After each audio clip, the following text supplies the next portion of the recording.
Antes de que existieran playlists personalizadas que conocían nuestros gustos mejor que nuestros propios amigos, antes de que la música pudiera viajar en bolsillos, aeropuertos, salones de clase o caminatas nocturnas, y antes de que los algoritmos fueran capaces de predecir el estado emocional de millones de personas solo con un par de canciones, hubo un pequeño grupo de emprendedores obsesionados con una sola idea, que la música debía ser libre, accesible y sin fricciones.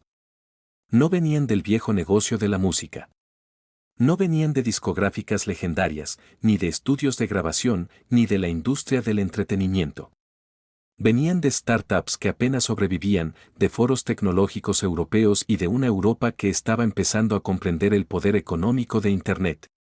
Y aunque hoy Spotify es sinónimo de streaming, descubrimiento musical y cultura digital global, su historia comenzó en un lugar inesperado, rodeada de piratería, crisis económicas, negociaciones secretas, artistas furiosos y una lucha constante contra un enemigo silencioso, el tiempo.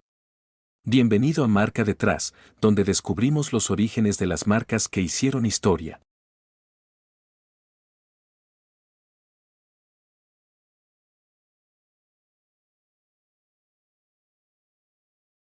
La historia comienza en Estocolmo, Suecia, a finales de los años 90 y principios del 2000, una época en la que el mundo parecía desmoronarse para la industria de la música. En 1999, el lanzamiento de Napster permitió a millones de jóvenes descargar canciones sin pagar un centavo. Las discográficas respondieron con demandas, campañas mediáticas y amenazas legales, pero era demasiado tarde. La idea ya estaba suelta: si la música puede ser digital, entonces puede ser infinita, instantánea y gratuita. Mientras tanto, en Suecia, un adolescente llamado Daniel Ek, nacido el 21 de febrero de 1983 en Estocolmo, pasaba sus días entre dos mundos, el de la música y el de las computadoras. Creció en una familia de clase trabajadora, sin lujos, educado por su madre y su padrastro. No era el típico chico sueco reservado, era inquieto, obsesivo, curioso. A los 13 años, ya sabía programar. A los 14, construyó su primer servidor. A los 15, ganaba más dinero creando sitios web para pequeñas empresas que varios adultos de su barrio. Pero Ek no venía de la música profesional. Su conexión era emocional. En su cuarto, rodeado de una guitarra, un viejo estéreo y un monitor, la música era un ritual, no un producto. Y esa diferencia, emocional antes que comercial, marcaría el destino de Spotify años después. Suecia también jugaba su papel. A diferencia de Estados Unidos con Silicon Valley, Suecia tenía una cultura tecnológica silenciosa y disciplinada, alimentada por un sistema educativo fuerte y un ecosistema cultural que incentivaba la creatividad digital. Era el país de The Pirate Bay, del escritorio de diseño escandinavo y de una mentalidad particular: si algo es digital, debería ser accesible. Para 2001, la piratería ya era una tormenta mundial. La venta de CDs se desplomaba.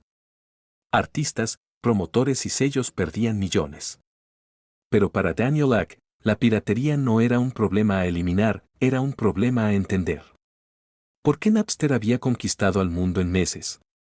¿Por qué la gente estaba dispuesta a descargar música ilegalmente solo para tenerla al instante? La respuesta era simple: no existía una alternativa mejor. En ese mismo periodo, otro nombre crucial entraba en escena: Martin Lorentzen, nacido el 1 de abril de 1969 en Borås, Suecia. Hijo de inmigrantes finlandeses, tímido, analítico y con una relación casi obsesiva con la tecnología y la eficiencia. Lorentzen no venía del entretenimiento. Venía del marketing digital y de la publicidad en línea. Cofundó Tradedoubler en el año 2000, una compañía pionera en marketing de afiliados que, en solo un par de años, se convirtió en uno de los mayores éxitos tecnológicos del norte de Europa. Mientras Ek buscaba cómo debería sonar el futuro, Lorentzen buscaba cómo debería financiarse el futuro. Y eso importaba. Porque sin dinero, sin modelo de negocio y sin acuerdos, la música no iba a sobrevivir al mundo digital. El encuentro entre ambos no fue casual, pero sí improbable. Dos generaciones distintas, dos temperamentos opuestos y dos obsesiones complementarias. Se conocieron por un amigo mutuo. Eck tenía preguntas. Lorentzon tenía capital. Y ambos compartían algo, estaban cansados de ver cómo el mundo de la música, su música, agonizaba sin que nadie pudiera salvarla. El germen de Spotify surgiría de una pregunta casi infantil: ¿y si la música fuera tan fácil de escuchar como lo era piratearla, pero legal? Y aunque parecía simple, esa pregunta escondía el conflicto central que dominaría los próximos años. Para salvar la música, había que convencer a la industria de renunciar al control.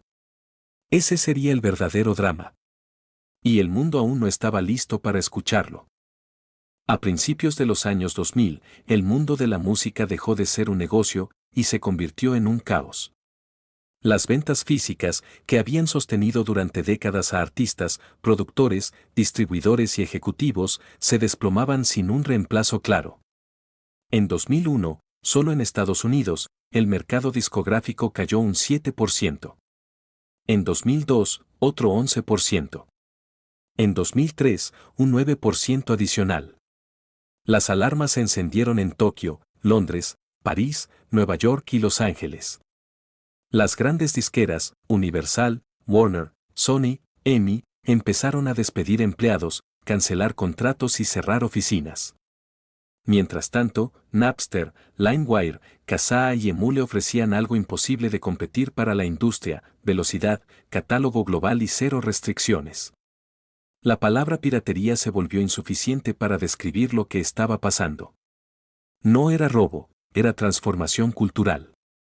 En Estocolmo, Danielek observaba todo con fascinación. A los 18 años, ya trabajaba en pequeñas startups tecnológicas. A los 19, lideró un equipo en Advertigo, una plataforma de anuncios digitales. Era brillante, pero también inquieto. Tenía la sensación de que la tecnología podía resolver el problema de la música, pero faltaban piezas. El espacio donde vivía era una mezcla de cables, guitarras, latas de Red Bull y monitores de tubo que alumbraban la madrugada. La música lo acompañaba siempre, desde el rock de los Red Hot Chili Peppers hasta el pop sueco. Pero había una frustración recurrente: cada vez que quería escuchar algo nuevo, debía descargar, esperar, buscar el archivo, acomodarlo y rezar porque no estuviera corrupto. La experiencia era incompleta. No estaba diseñada para enamorar al oyente. Estaba diseñada para burlar un sistema. Esa diferencia lo obsesionó. En 2006, tras vender a Vertigo, Danielek tenía algo que nunca antes había tenido: tiempo y dinero. Pudo haber dejado Suecia, pudo haber buscado Silicon Valley, como tantos otros. Pero no lo hizo. Prefirió quedarse en Estocolmo, en silencio, intentando comprender por qué nadie había resuelto el problema de la música. Para ese momento, Martin Lorentzen también había hecho su propio recorrido. Tras el éxito de Travedoubler, Lorentzon tenía no solo capital, sino algo más valioso: contactos, acceso y credibilidad. Aunque tímido para hablar en conferencias o medios, tenía una habilidad casi quirúrgica para detectar qué negocios iban a sobrevivir y cuáles solo eran ruido. Fue en ese periodo de transición cuando ambos comenzaron a reunirse con frecuencia. A veces en cafés, a veces en oficinas prestadas, a veces en departamentos improvisados que parecían más laboratorios que hogares. Las reuniones eran más filosóficas que empresariales.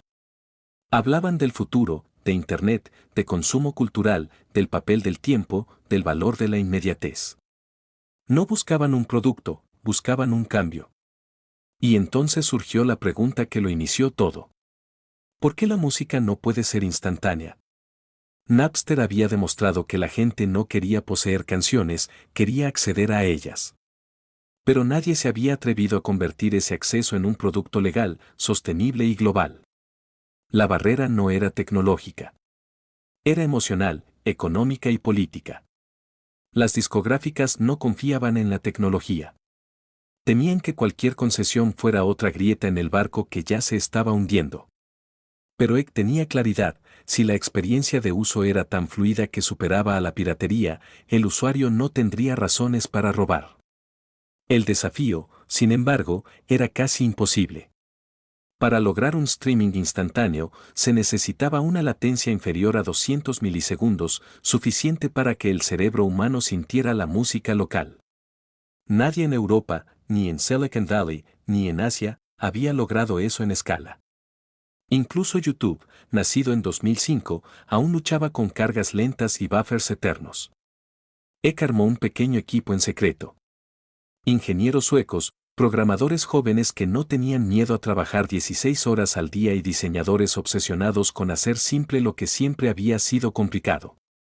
No había salarios altos, no había estabilidad, no había garantías. Había visión. El equipo decidió usar una combinación arriesgada, streaming plus P2P, la misma lógica de Napster, pero optimizada, legal y diseñada para ser invisible para el usuario. Si funcionaba, la música se cargaría tan rápido como si estuviera en el disco duro local. Si fallaba, sería un desastre técnico imposible de escalar. Mientras tanto, en el resto del mundo, la música seguía en guerra. Las disqueras demandaban a adolescentes, cerraban más tiendas y trataban desesperadamente de salvar el modelo físico. Era una batalla perdida contra el tiempo. La cultura había cambiado, pero el negocio no. El primer prototipo interno de Spotify nació en 2006. No tenía colores, no tenía diseño pulido, no tenía playlists ni recomendaciones. Pero tenía algo que nadie más había logrado: reproducía una canción casi al instante. Los ingenieros que lo probaron quedaron en shock. Por primera vez, la piratería no era la opción más rápida. La máquina se había invertido.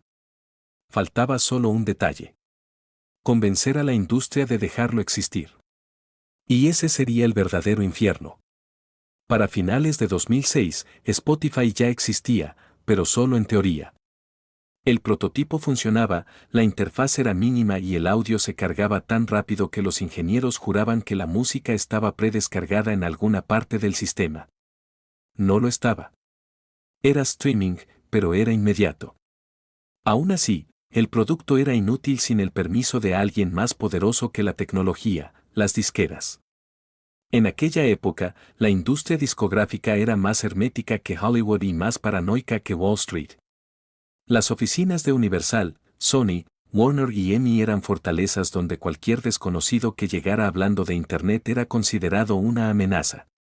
Y con razón. Napster había sido un trauma colectivo. Para muchos ejecutivos, Internet no era progreso, era el enemigo que les había arrebatado una década completa de ingresos. El primer intento de Daniel Ek para agendar reuniones fue casi cómico.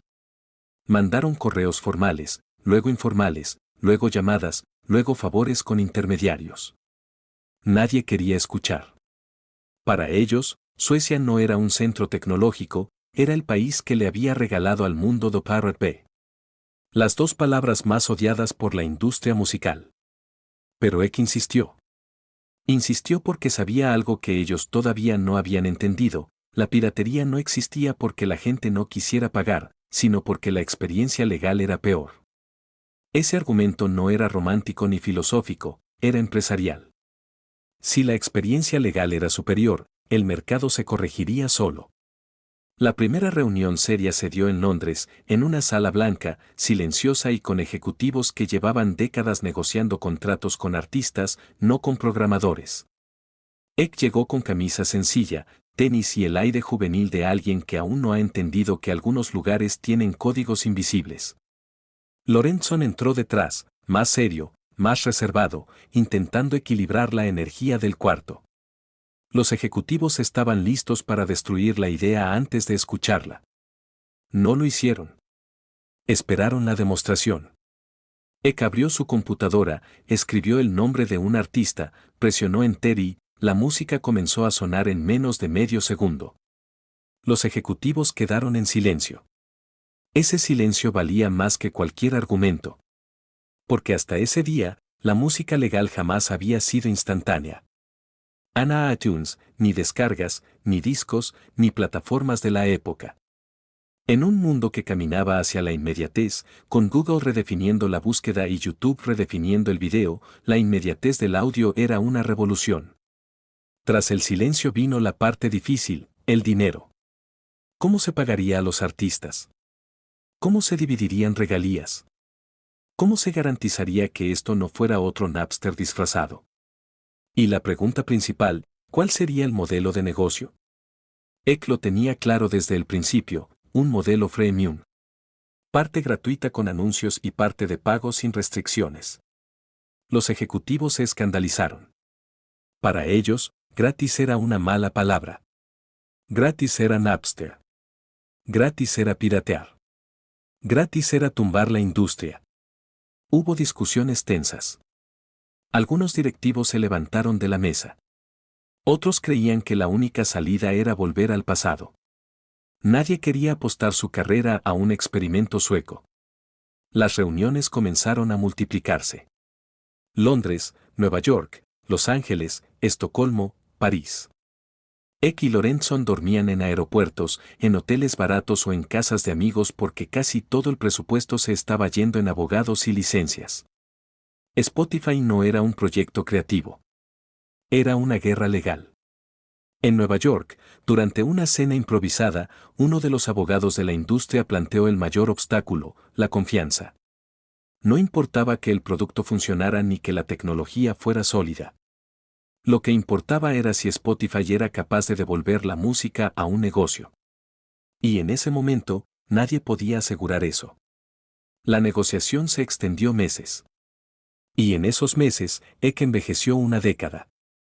Sus amigos lo recuerdan ojeroso, obsesivo, hablando de servidores, acuerdos, porcentajes, metadatos y mapas de latencia como si fueran problemas familiares. Lorentzon, más pragmático, levantaba dinero y gestionaba relaciones. Eran dos roles distintos, pero complementarios, uno soñaba el producto, el otro hacía posible la existencia del sueño. Al mismo tiempo, ocurría algo que pasaría a ser crucial, el mundo cambiaba sin que la industria lo notara. En 2007, Apple lanzaba el iPhone, una máquina que haría que la música dejara de ser un objeto físico para convertirse en una función del teléfono. En 2008, YouTube empezaba a consolidarse como el nuevo MTV. Mientras tanto, los adolescentes ya no coleccionaban discos, coleccionaban links. Spotify nació en el momento exacto en que la cultura dejó de buscar posesión para buscar acceso. Era el cambio más grande desde la aparición del CD.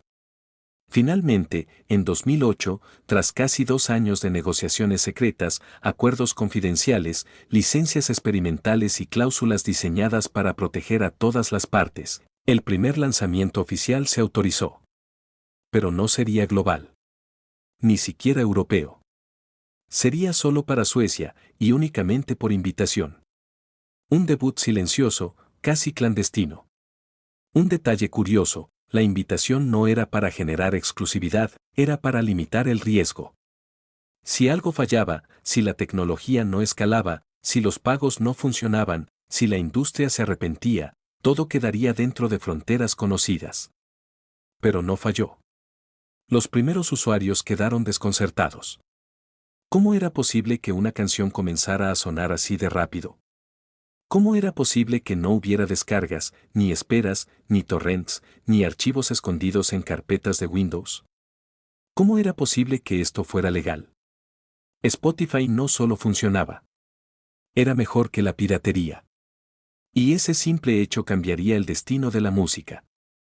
Cuando Spotify finalmente abrió sus puertas en Suecia en 2008, la industria musical respiró con cautela. Era como si hubieran firmado un tratado de paz con alguien que hace apenas unos años consideraban un enemigo. Pero esa paz aún no era global. Era un experimento observando desde un laboratorio cultural. Desde el primer día, los usuarios comenzaron a comportarse de una forma que nadie había previsto. No buscaban posesión de canciones, buscaban flujo. Donde antes descargaban una canción para escucharla repetidamente, ahora navegaban entre cientos sin detenerse. Era como pasar del vinilo a la radio, pero con control absoluto. Por primera vez, el oyente tenía un catálogo infinito y tiempo finito. Ese comportamiento abrió la puerta a lo que sería una de las armas culturales más poderosas del siglo XXI, la playlist. En los primeros meses, la playlist era solo una herramienta silenciosa dentro del producto, sin intención narrativa ni ambición cultural. Pero los usuarios la transformaron en algo distinto, la convirtieron en identidad. Una playlist ya no era solo un conjunto de canciones, era una declaración. Era para estudiar, para dormir, para entrenar, para llorar, para enamorarse, para terminar una relación. Era un diario emocional no escrito. Mientras tanto, en los pasillos de EMI, Warner, Sony y Universal, los ejecutivos analizaban números. El experimento sueco no estaba destruyendo la industria, la estaba organizando. Pero para que esa organización funcionara, Spotify necesitaba algo más grande que Suecia. Necesitaba Europa. En 2009, Ek viajó a Londres para negociar el siguiente gran salto, el Reino Unido. La negociación fue tan compleja como la primera. Más abogados, más cláusulas, más escenarios hipotéticos. El miedo seguía ahí, especialmente el miedo a eliminar el incentivo de compra en iTunes, que en aquel momento seguía representando una porción enorme de ingresos. Apple, desde California, observaba sin intervenir. No lo necesitaba. Tenía su propio imperio. Pero había un dato que comenzó a inquietar a la industria: los jóvenes ya no estaban comprando música. Estaban descargándola o buscándola en YouTube, un sitio que había nacido apenas 3 años antes y que ya había cambiado la idea de consumo audiovisual para siempre. En septiembre de 2009, Spotify finalmente abrió en Reino Unido. Y con ello, algo inesperado comenzó a suceder: artistas independientes comenzaron a ver su música reproducida en cantidades que jamás habían logrado con CDs o downloads. La plataforma les quitaba barreras. El descubrimiento ya no dependía de estar firmado con una discográfica, dependía de ser escuchado. Pero la expansión tenía un costo. Spotify estaba sangrando dinero. Las licencias eran caras, los servidores todavía más, y el modelo freemium dependía de una verdad simple pero brutal: un porcentaje de usuarios debía pagar. Si nadie pagaba, el sueño moriría, sin importar qué tan revolucionaria fuera la tecnología. Entre 2010 y 2011, mientras Europa comenzaba a adoptar la plataforma, Spotify intentó entrar al mercado más complicado del mundo, Estados Unidos. Estados Unidos no solo era el mayor mercado musical. Era también el hogar de los gigantes que dominaban la distribución: Apple, Amazon, YouTube y, en aquel momento, todavía iTunes. Entrar ahí no era solo negociar con disqueras, era enfrentarse a un ecosistema entero que históricamente prefería vender descargas antes que alquilar música. Las negociaciones con la industria americana fueron una maratón de meses. Había reuniones donde Ek hablaba de latencia, compresión y experiencia de usuario como si fueran conceptos casi filosóficos. Y del otro lado, ejecutivos que preguntaban: ¿quién pagará por esto? ¿Cuánto recibirán los artistas? ¿Qué pasa si nadie se suscribe? ¿Qué pasa si la misma tecnología termina destruyendo el negocio? La discusión no era tecnológica, era existencial. Mientras los acuerdos se congelaban en mesas de reuniones con vista a Manhattan, Ek comprendió algo que cambiaría la estrategia de Spotify para siempre. Si querían entrar en Estados Unidos, la plataforma no solo debía sonar bien, debía volverse cultural. Necesitaban aliados, artistas, managers, periodistas, influencers, sellos pequeños, sellos medianos y una generación completa que ya no asociaba la música con un objeto, sino con un estado emocional. Fue en ese contexto que Spotify comenzó a refinar algo que parecía pequeño pero que se convertiría en su sello distintivo: la curaduría. Hasta entonces, la música había sido organizada por géneros, décadas o artistas. Spotify comenzó a organizarla por momentos de vida. De pronto, la música no se ordenaba por etiquetas, se ordenaba por situaciones humanas. Canciones para correr. Canciones para despedirse. Canciones para cocinar. Canciones para sobrevivir a un corazón roto. La industria no lo vio al principio, pero ese ajuste destrozó una estructura que llevaba décadas dominando: el álbum. Porque en el mundo de los álbumes, un artista podía controlar el orden de escucha. En el mundo de las playlists, el control se reconfiguraba hacia el usuario. El descubrimiento musical ya no dependía de un estreno en radio o de una portada en una tienda, dependía de un algoritmo silencioso que analizaba patrones de comportamiento y terminaba revelando algo que parecía obvio pero que nadie había articulado: la gente no escucha música por artistas, Escucha música por estados emocionales. Al mismo tiempo, la psique del mercado comenzaba a cambiar. Para muchos jóvenes, Spotify ya no era un servicio, era el lugar donde vivía su adolescencia. Como antes lo había sido un Walkman, un Discman o un iPod. La marca empezaba a absorber memoria afectiva. Mientras tanto, Apple observaba. Y si Apple observaba, era porque algo grande estaba cambiando. Y aún faltaba lo más difícil, conquistar América. 2011 fue el año en el que Europa quedó demasiado pequeña para Spotify. La plataforma ya había logrado algo impensable en un continente que hacía apenas 10 años veía al MP3 como una amenaza existencial, convencer a usuarios, artistas y sellos de que la música podía ser un servicio. Pero Daniel Ek sabía que, si el streaming quería convertirse en un estándar cultural, no podía quedarse en Estocolmo, ni en Berlín, ni en París. La verdadera guerra se libraba al otro lado del Atlántico, en un país donde el entretenimiento se medía en cifras astronómicas y donde la música no era solo arte, sino industria, Estados Unidos. Las reuniones previas en Manhattan habían sido intensas. No era el tipo de conversación que se tiene con programadores o creativos, era una mesa llena de abogados, ejecutivos musicales y representantes que hablaban en porcentajes, licencias, recapturas y cláusulas territoriales. La música norteamericana estaba marcada por cicatrices distintas, el colapso provocado por Napster a inicios de los 2000, la dependencia de iTunes como salvavidas financiero temporal, y el orgullo nacional de haber creado la industria discográfica global. Para muchos en Nueva York, Spotify no era un aliado, era un recordatorio incómodo de que la música se había vuelto intangible. Pero había algo que jugaba a favor del equipo sueco, Apple había enseñado al mundo a pagar por canciones. Aunque Steve Jobs jamás habría aceptado un modelo de acceso ilimitado, lo consideraba casi una afrenta filosófica, la existencia del iTunes Store había cambiado la mentalidad del consumidor. La piratería ya no era solo más accesible, empezaba también a ser más burda. La experiencia de pagar una canción y tenerla en tu bolsillo había creado un precedente, la música podía ser digital y seguir siendo valiosa. Esa idea abrió las primeras brechas.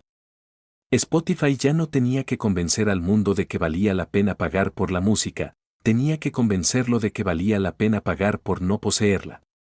Y aunque suene sutil, en Estados Unidos ese matiz era culturalmente gigantesco.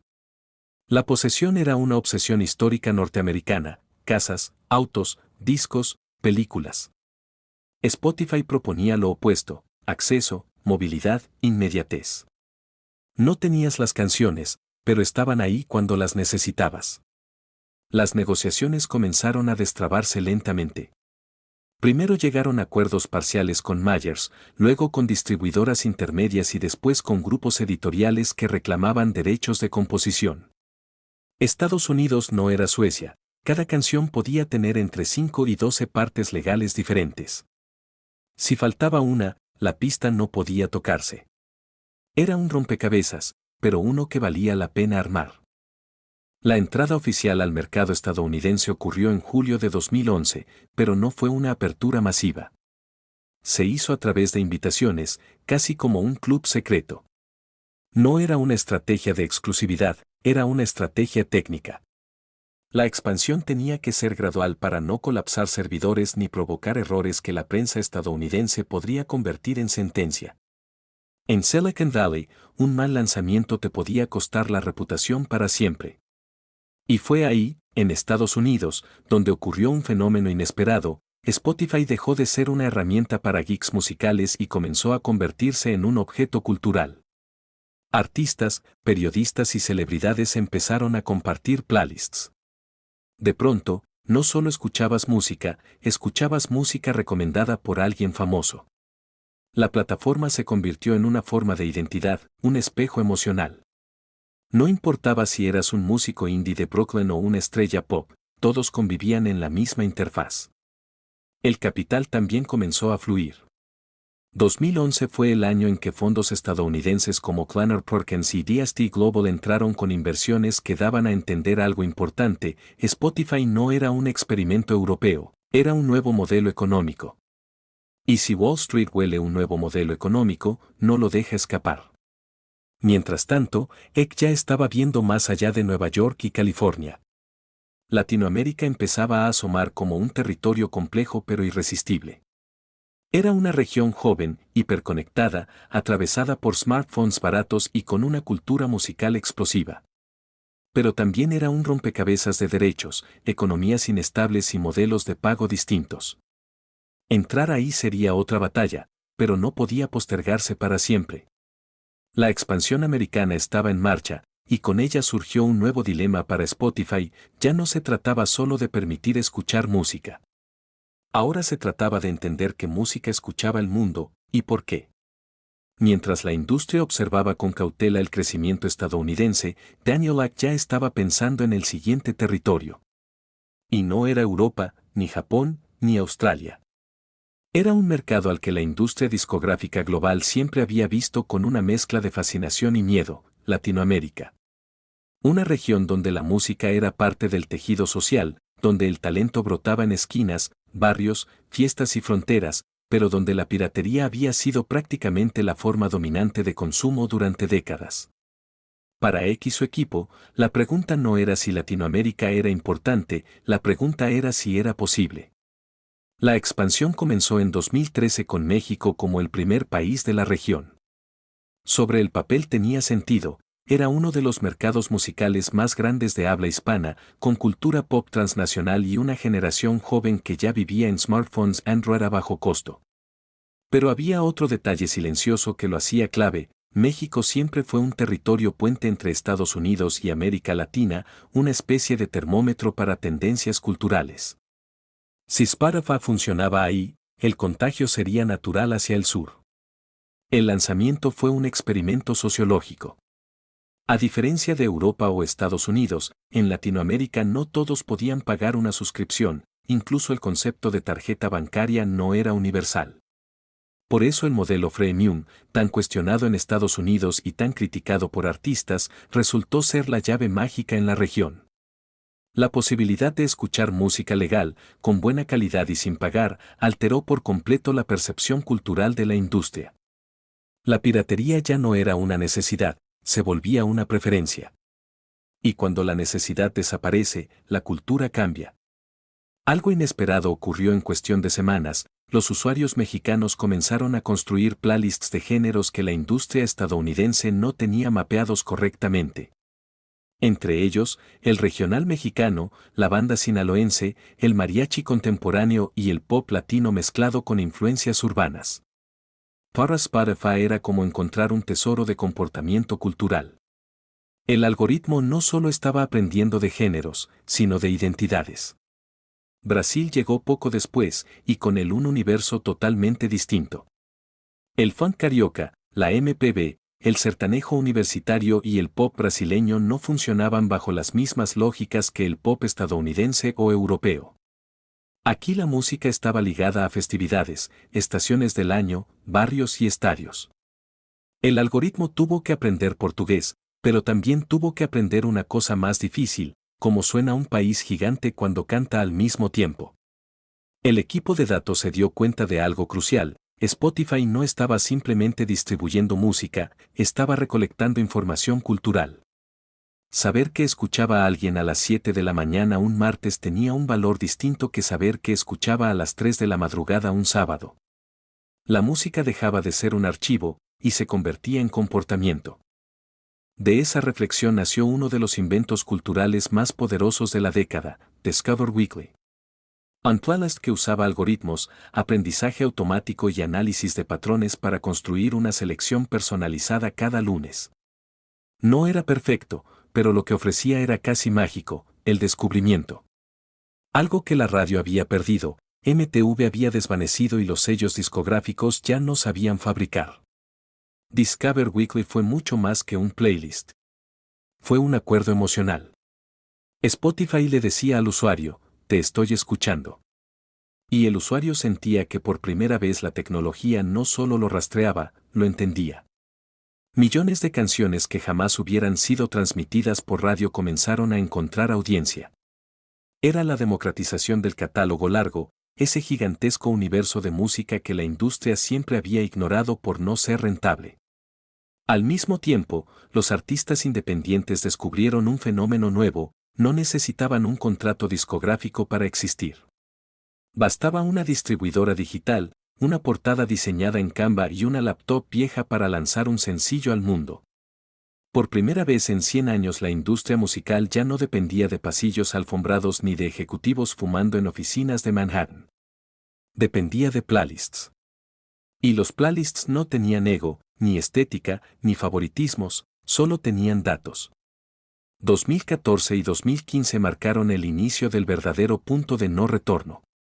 El streaming dejó de ser un experimento tecnológico y comenzó a convertirse en un hábito. En cafés, en oficinas, en autos, en gimnasios, en aeropuertos, en carreteras y en dormitorios. La música dejó de ocupar un objeto físico o una carpeta. Se volvió un acompañante invisible. Y lo invisible, cuando se vuelve cotidiano, ya no tiene marcha atrás. Pero había un problema en el horizonte que Spotify no había enfrentado aún: competir por algo más grande que la música. Competir por la atención humana. Cuando una industria cambia, rara vez lo hace en silencio. Y hacia 2015 el ruido comenzó a crecer. No venía solo del mundo de los músicos ni de los sellos discográficos, venía de otro lugar, uno que la música nunca había considerado realmente un enemigo: Silicon Valley. Porque si Spotify había convertido la música en flujo, Apple estaba a punto de convertir el flujo en un ecosistema. El 8 de junio de 2015, Apple anunció Apple Music. En el escenario, el mensaje era simple: toda la música, en un solo lugar. Pero la implicación era más profunda. Apple no necesitaba competir por usuarios, ya los tenía. No tenía que convencer a las personas de pagar, sus tarjetas ya estaban en la App Store. Y tampoco tenía que negociar con artistas desde cero, su historia con la música se había construido desde el iPod, aquel objeto que le enseñó a toda una generación que en 1000 canciones cabía un mundo. Para Daniel Ek, Apple Music no solo era un competidor, era una declaración de guerra cultural. No era solo tecnología. Era estética, diseño, hardware y estilo de vida. Y en ese escenario la música se volvió apenas una pieza más del rompecabezas de la atención. La competencia ya no era Winamp o Napster. Ya no era la radio. Ahora era Netflix, YouTube, Instagram, TikTok, videojuegos, podcast, audiolibros, noticias, deportes y cualquier cosa que pudiera entrar en el espacio mental entre una notificación y otra. Aún así, Spotify tenía algo que Apple no podía copiar rápidamente: los datos. No datos de tarjetas, ni de modelo de consumo. Datos emocionales. Datos de comportamiento. Datos de estado de ánimo. Porque en el fondo la música no se escucha por necesidad, se escucha por emoción. Y eso era el núcleo del algoritmo de Spotify. Pero Apple tenía algo que Spotify jamás lograría: poder de negociación. Y ese poder se volvió evidente meses después, cuando Taylor Swift retiró parte de su catálogo de Apple Music y Spotify en protesta contra las condiciones económicas del streaming. Swift, que en ese momento estaba en el pico de su influencia cultural, argumentaba que la música no podía ser un servicio gratuito y que el modelo freemium degradaba el valor del trabajo artístico. La discusión no era económica. Era filosófica. ¿La música debía ser propiedad o debía ser acceso? ¿Era un producto o era una experiencia? ¿Debía pagarse por unidad, como en los vinilos o CDs, o debía pagarse por presencia, como el streaming? La industria llevaba 100 años tratando la música como un objeto, algo que se compraba, se guardaba y se coleccionaba. Spotify estaba convirtiéndola en flujo. Y el flujo no se guarda, se vive. Mientras tanto, la expansión internacional no se detenía. Después de Latinoamérica, llegaron Indonesia, Filipinas y otros mercados del sudeste asiático, territorios donde la piratería había sido más agresiva que en cualquier otra parte del planeta. La lógica era parecida: si el acceso se vuelve más cómodo que la piratería deja de ser rentable. La economía de la música ya no se basaba en proteger catálogos, sino en diseñar experiencias. Dentro de la compañía, algo más estaba cambiando. El playlist ya no era solo un contenedor de canciones, era un medio editorial. Y como todo medio editorial, requería curadores. No era suficiente que los algoritmos interpretaran el comportamiento del usuario, alguien debía darle identidad. Así nacieron Rap Caviar, Viva Latino, Peaceful Piano, Mint, Hot Country y docenas más. Playlists que no solo organizaban música, creaban escenas. De repente, un artista podía pasar de ser local a global si caía en la playlist adecuada. La radio había perdido el monopolio del lanzamiento. Pero el cambio más interesante estaba ocurriendo dentro del usuario. A principios del siglo XXI se hablaba de géneros. Rock, pop, rap, electrónica, indie. 2 décadas después, el algoritmo descubrió que la música no se consumía así. Nadie despertaba diciendo, hoy escucharé indie. La gente decía, hoy necesito concentrarme. Hoy quiero correr más rápido. Hoy quiero sentir nostalgia. Hoy quiero olvidarme del día. Spotify estaba descubriendo la geografía emocional del ser humano. En paralelo, la inversión publicitaria comenzó a migrar. Primero tímidamente. Luego en masa. La lógica era simple, si las personas pasaban horas en Spotify, su atención era una moneda. Y en la economía de 2016 la moneda ya no era el producto, era el tiempo. Pero algo más se estaba cocinando. Algo silencioso. Algo que la industria musical había subestimado durante décadas, la voz humana como contenido. No cantada. No acompañada de instrumentos. La voz en crudo, hablando. La voz como narrativa. El podcast. Esa pequeña grieta sería el camino hacia la transformación más grande que Spotify había hecho desde su nacimiento. Porque si el streaming había democratizado la música, el audio hablaba de algo más grande, democratizar la conversación. Para 2016, lo que comenzó como una plataforma de música estaba empezando a convertirse en algo más grande. El podcast, esa voz desnuda y directa que la industria había considerado un experimento casi amateur, se estaba transformando en un medio con ambición cultural. Y si la música había construido la identidad emocional del usuario, el audio hablado prometía construir su pensamiento. Pero había un problema. Los podcasts no eran suyos. Estaban dispersos entre plataformas, sitios web, RSS, YouTube, radios universitarias y estudios independientes. Spotify necesitaba algo que en la historia de la música había sido fundamental, catálogo. Y en el mundo de las ideas, el catálogo solo puede comprarse, producirse o convencerlo de mudarse. Así llegó la estrategia más agresiva de la compañía desde su fundación, adquisiciones. En 2019, Spotify compró Gimlet Media, uno de los estudios de audio narrativo más importantes del mundo. La operación envió un mensaje inequívoco, el podcast no era un complemento, era un pilar. Semanas después adquirieron Anchor, la plataforma que democratizaba la creación de programas y que permitiría que miles de voces entraran al ecosistema sin pedir permiso. Spotify también se quedó con Parcast, especializado en true crime y narrativa documental.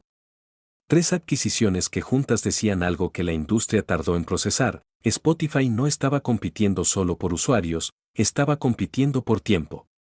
Las cifras eran simples. Una canción dura 3 minutos. Un episodio de podcast dura entre 20 y 60. En una economía donde la atención era el nuevo petróleo, Spotify entendió que el audio largo era su campo de expansión natural. Para los analistas, la jugada tenía lógica financiera. Para los músicos, era una alarma. Otra vez la tecnología estaba cambiando el ecosistema antes de que ellos pudieran adaptarse. Algunos temían que el podcast desplazara aún más su ya frágil fuente de ingresos. Otros se preguntaban si Spotify terminaría convirtiéndose en una versión auditiva de Netflix, capaz de producir contenido original y negociar directamente con su audiencia sin intermediarios. Mientras tanto, en Estocolmo, Daniel Ek veía otra dimensión del problema. Si el podcast era el nuevo vehículo del pensamiento contemporáneo, debía tener algo que la radio jamás había logrado: exclusividad. Porque la radio siempre fue abierta, efímera y compartida. El podcast, en cambio, podía ser privado, íntimo y propiedad de una sola plataforma. Ese pensamiento llevó a una negociación que cambiaría para siempre el equilibrio entre creadores y tecnología. En mayo de 2020, Spotify anunció un acuerdo multimillonario con Joe Rogan, la voz más influyente del ecosistema podcast. Su programa no era simplemente un contenido, era una plaza pública del siglo XXI. Políticos, comediantes, científicos, atletas, filósofos y conspiradores se cruzaban en horas de conversación que la televisión no podía sostener. La exclusividad convirtió a Rogan en símbolo y a Spotify en escenario. De repente, la empresa sueca controlaba uno de los megáfonos culturales más potentes del planeta. La movida generó controversia. Algunos criticaron a Spotify por mezclar tecnología con ideología. Otros aplaudieron el reconocimiento al trabajo del creador independiente. Pero lo más importante ocurrió en silencio, las marcas comenzaron a mirar el audio como un territorio publicitario estratégico. Si el video había saturado las pantallas, el audio liberaba las manos, los ojos y el ritmo cotidiano. Se podía escuchar en el auto, en el gimnasio, en la cocina, en el trabajo, en la noche, en el insomnio. No competía con el mundo visual, lo acompañaba. Al mismo tiempo, el modelo de negocio del podcast se profesionalizó. Y con eso, llegó el verdadero conflicto estructural, los músicos no podían negociar exclusividad. Los podcasts sí. Los músicos dependían de regalías. Los podcasts podían depender de contratos. Para algunos dentro de la industria, era como ver cómo el vecino construía una casa nueva mientras la suya seguía en remodelación permanente. Lo que nadie veía desde fuera era la dimensión psicológica del cambio. El usuario había empezado escuchando música en Spotify. Luego empezó a escuchar playlists. Después artistas nuevos. Después recomendaciones algorítmicas. Ahora, estaba escuchando personas. El algoritmo ya no solo sugería emociones, sugería ideas. La pregunta era inevitable, ¿Spotify seguiría siendo una compañía de música o se estaba convirtiendo en la empresa que organizaba la vida sonora del ser humano moderno? En 2020 el mundo se detuvo, aunque la música no. La pandemia encerró a millones de personas en sus casas, y con ese encierro llegó un vacío silencioso que necesitaba ser llenado. Algunos recurrieron a la televisión. Otros a los videojuegos. Pero una parte importante del mundo eligió el audio. Spotify se convirtió en compañía constante, en la cocina, en el home office, en las caminatas solitarias de media tarde o en las noches largas en las que el futuro parecía suspendido. La música acompañaba el ánimo, los podcasts acompañaban el pensamiento. Para la industria, ese año fue una anomalía. Para Spotify fue un laboratorio social a escala planetaria. El consumo emocional no solo creció, se diversificó. Playlists como Peaceful Piano, Deep Focus o Stress Relief se convirtieron en pequeñas medicinas cotidianas. Mientras tanto, el podcast encontró un espacio que los medios tradicionales no podían ocupar, el espacio íntimo donde el usuario escucha sin ser observado. Ese mismo año, una tensión que venía acumulándose finalmente estalló. Músicos independientes y artistas consolidados empezaron a cuestionar abiertamente el modelo de regalías del streaming. Algunos argumentaban que el sistema premiaba el volumen, no el valor, otros que privilegiaba géneros diseñados para ser consumidos como fondo, no como obra artística. El mérito cultural volvía a enfrentarse al mérito algorítmico. Era una vieja discusión con un nuevo lenguaje. En paralelo, el enfrentamiento más silencioso, y quizás más decisivo, ocurría en la frontera tecnológica. Spotify acusó a Apple de prácticas anticompetitivas en la App Store, argumentando que la compañía de Cupertino no solo competía con ellos a través de Apple Music, sino que también controlaba el peaje de entrada a los usuarios del iPhone. La disputa llegó a la Unión Europea y abrió una pregunta crucial para la década: ¿puede existir competencia real cuando el dueño de la plataforma también es tu rival? Mientras la música debatía su futuro, el podcast seguía mutando. Las marcas empezaron a comprar espacios publicitarios de forma masiva, y con ello nació un nuevo tipo de economía sonora. Los episodios ya no eran solo contenido, eran inventario. Y en los mercados emergentes, donde la televisión era costosa y la radio estaba saturada, el podcast se convirtió en una forma más accesible de conversación pública. Hacia 2022 el mapa era irreconocible comparado con el de una década antes. Spotify ya era la plataforma de audio más grande del mundo y la pregunta que alguna vez había rondado en silencio finalmente tomó forma: ¿qué es exactamente Spotify? ¿Una empresa de tecnología? ¿Una plataforma cultural? ¿Un medio editorial? ¿O la suma de todas? Para Daniel Ek, la respuesta no estaba en ninguno de esos términos. Spotify debía ser la interfaz sonora de la vida humana. Ese concepto, difuso pero contundente, explicaba por qué la compañía invertía en inteligencia artificial para recomendaciones, por qué insistía en el descubrimiento musical como valor filosófico y por qué el podcast era apenas la primera expansión en un territorio que aún incluía audiolibros, cursos, noticias y eventualmente cualquier forma de contenido narrativo sin pantalla. Pero había otra variable que pocos analistas consideraban: el sur global. Latinoamérica, África y el sudeste asiático no solo crecían en usuarios, crecían en producción.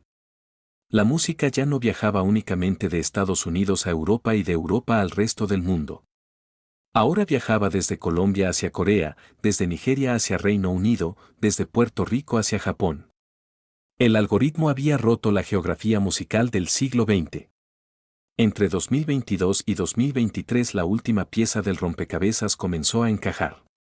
La identidad de Spotify ya no estaba en la música que reproducía, sino en la forma en que conectaba culturas, escenas y generaciones. La compañía sueca, aquella que nació para combatir la piratería, había terminado redefiniendo no solo el valor de la música, sino el valor del tiempo. Y en esa transición había algo más profundo. Durante 100 años la industria musical se obsesionó con vender discos.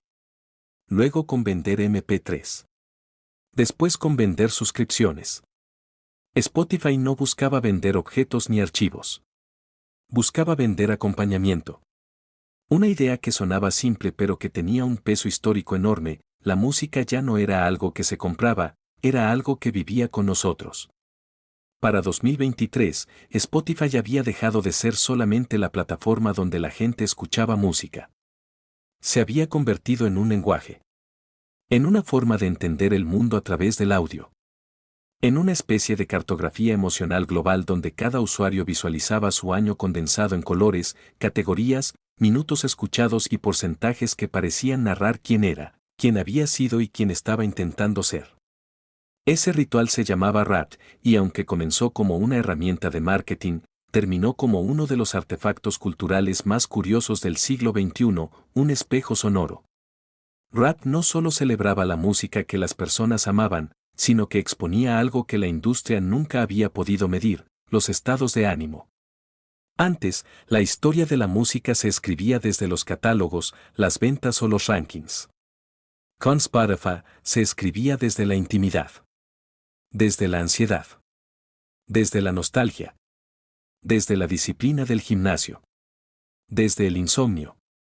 La música ya no era lo que comprábamos, era lo que necesitábamos. Pero el cambio más profundo no estaba ocurriendo en los usuarios, sino en el ecosistema creativo. El streaming obligó a músicos, productores y sellos a repensar lo que significaba publicar una canción en un mundo donde los géneros se diluían y las escenas se convertían en comunidades globales. Un artista de Nigeria podía colaborar con otro en Londres sin haber pisado el mismo continente.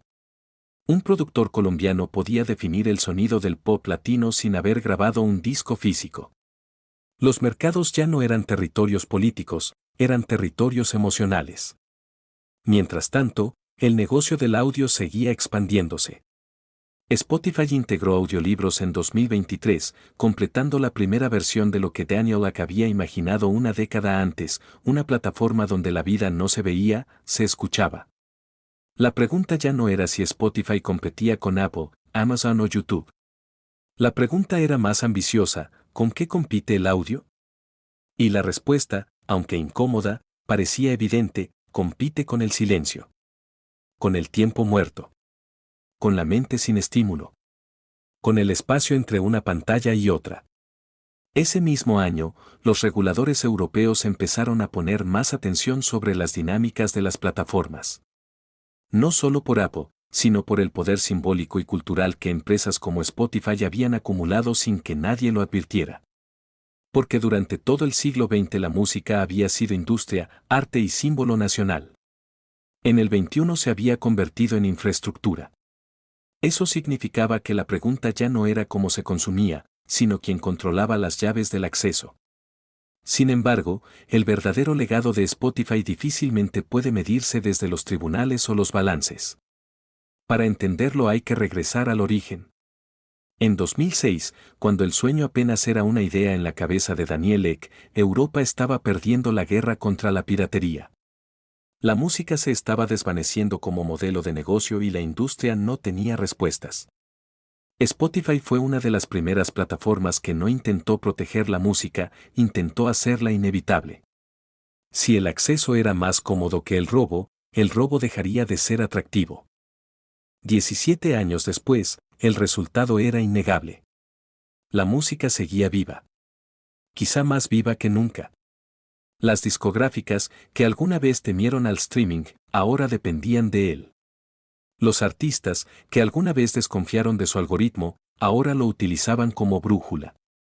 Y los usuarios, que alguna vez guardaban canciones en discos duros, ahora las vivían como aire. Culturalmente, el impacto fue más grande que cualquier plan de negocios. Spotify alteró la forma en que descubrimos artistas, en que nos relacionamos con los recuerdos y en que definimos nuestra identidad musical. Antes, un fan se formaba a través de colecciones. Ahora se formaba a través de hábitos. Antes el orgullo era mostrar un estante lleno de discos. Ahora era compartir un playlist. Ese cambio, tan silencioso como gigantesco, redefinió el valor de la música en el siglo XXI. No como producto, no como propiedad, sino como compañía.